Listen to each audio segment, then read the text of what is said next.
Karine Sadran, bonjour. Bonjour. Nous allons parler de Rémi. Donc vous allez nous rappeler un petit peu ce qu'est Rémi.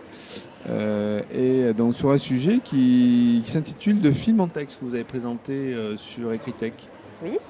Alors Rémi, en fait, c'est un projet qui fait partie des projets e-éducation pour les investissements d'avenir. Donc c'est un consortium d'éditeurs dont eTop Éducation et Jocatop qui a mis à disposition de classes expérimentatrices une plateforme qui se compose visuellement de classeurs dans laquelle on peut agréger des ressources granulaires. Et donc la ressource que moi j'ai eu l'occasion de tester en classe avec Jean-Claude Pouget, le maître de la classe accueillante, c'est de film en texte.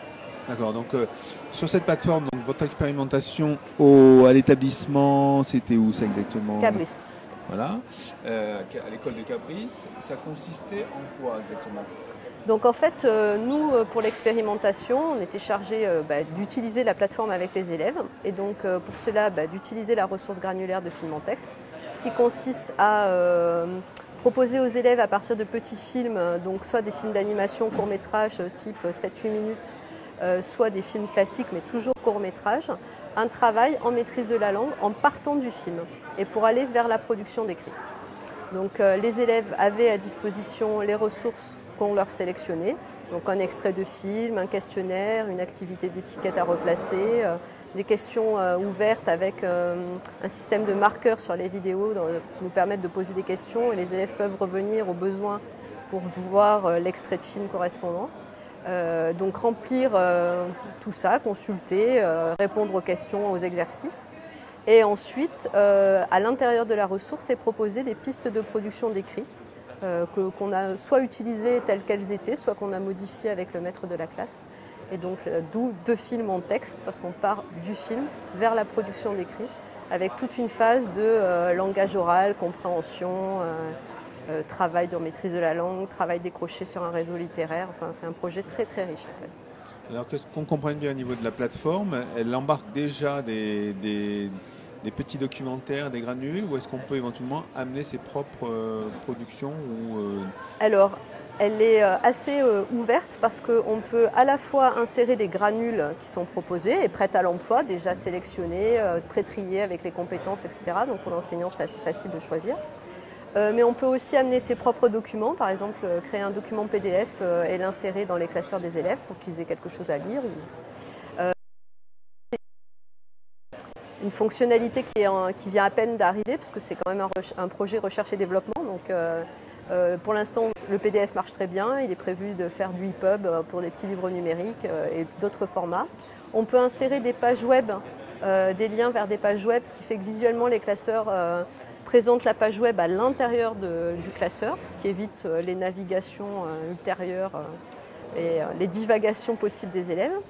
On peut également juste proposer un éditeur de texte qui se présente comme un traitement texte classique, que l'on peut choisir collaboratif ou non. Donc les élèves peuvent écrire à plusieurs sur la même page et donc saisir du texte, insérer des images, proposer leur production d'écrit. On pourrait tout à fait la proposer là-dedans par exemple.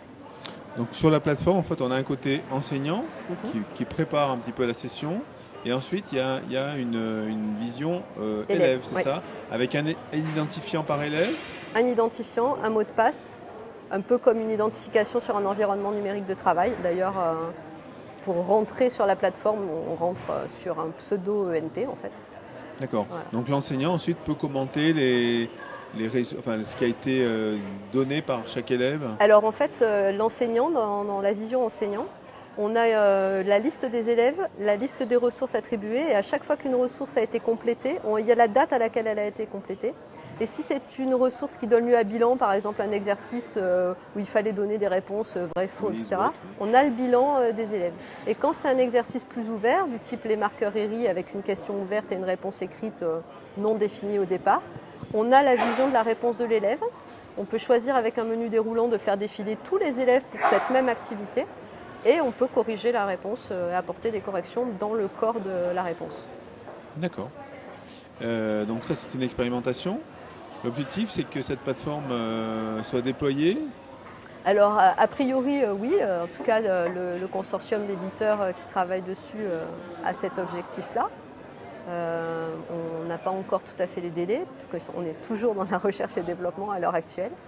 Mais oui, effectivement, c'est quelque chose qui est appelé à être mis à disposition sûrement par l'éditeur et Top Éducation. Donc côté enseignant, ça a l'air satisfaisant. Est-ce que côté élève, qu'est-ce que vous avez eu comme retour? Alors le premier retour déjà, c'est le fait de travailler à partir de films. Ça a créé vraiment une grande motivation chez eux, ça les a beaucoup intéressés. Ça leur a donné envie ensuite pour la production d'écrit qu'on leur a proposée.